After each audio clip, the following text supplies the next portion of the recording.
Chikondi chimalankhula mokweza ndipo sichiona ulumali.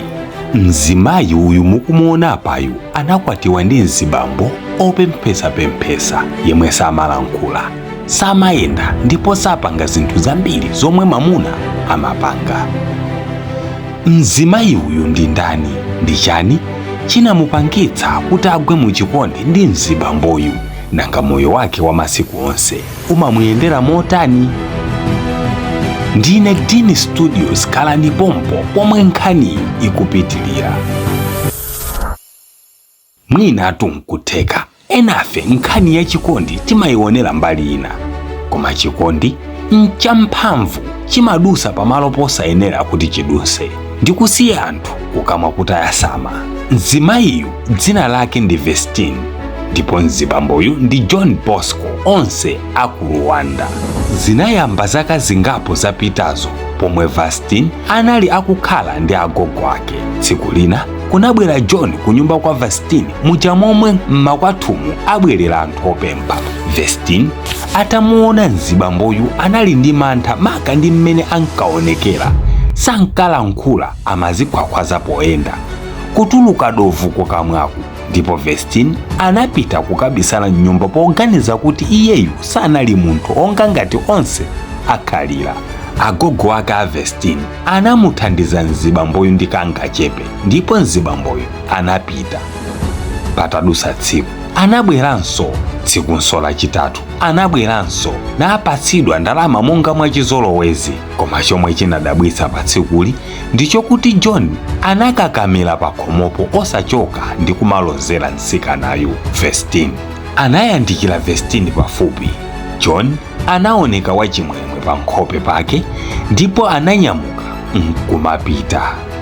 Mmawa lake anabweranso ndi kumupeza Vestine akupita kumunda, koma John anakakamira zoti apite naye kumundako. Ndipo agogo ake a Vestine anamuwuza kuti atha kupita naye, ndipo Vestine monyinyirika anambereka mzibamboyu mpaka kumunda.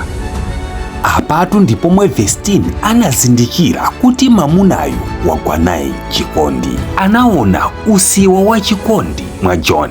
Anaona kuti akusowa munthu oti angamukonde malinga ni mmene iye alilimu. Ndipo Vestine anapanga chiganizo, posafuna zambiri pa mamuna, anapanga chiganizo choti John azikhala naye, kwina azimusamalira, amukwatire, likhale ngati banja, nkumakhalira limodzi muja momwe banja likhalira. Ndipo zinatenodi anaona kuti kupatula ulumali omwe John ali nawo, akuoneka kuti mtima wake ndi oyera kusiyana ndi ena alungawa. Chikondi chinayambika, anthu anayamba kudziwa, ndipo agogo ake kuphatikiza anthu ena ankati mtsikanayu wapenga. Ndipo iye sankabwerera pambuyo Vestine, amaonekanso kuti nayenso wamkondesesa mzibamboyu.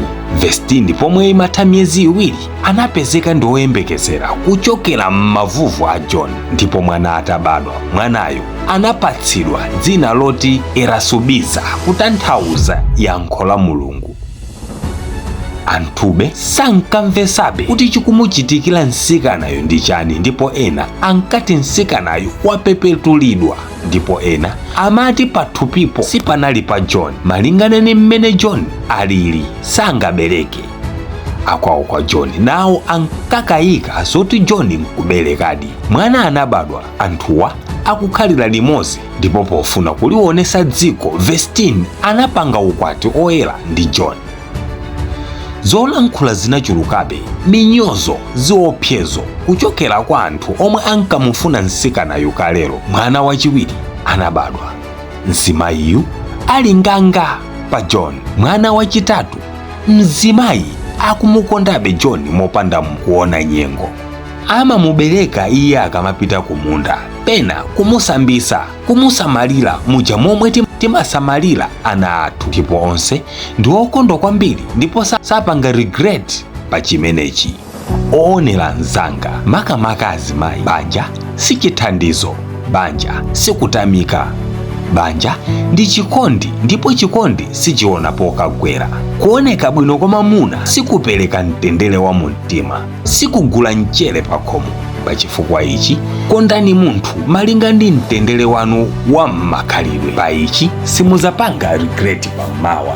Pangani share Vestine komanso John. Muli ku John ndipo mwatopa ndi ma extra charges pofuna kutumiza ndalama ku Malawi. William Sikolombe Chiumya ndi agent mbambande wa black market potumiza ndalama ku Malawi. Amatumiza via Airtel Money, Mpamba komanso mabanki onse m'Malawi muno. Mwabesa kokwanira, imbani foni akufotokozeleni zochuluka okha.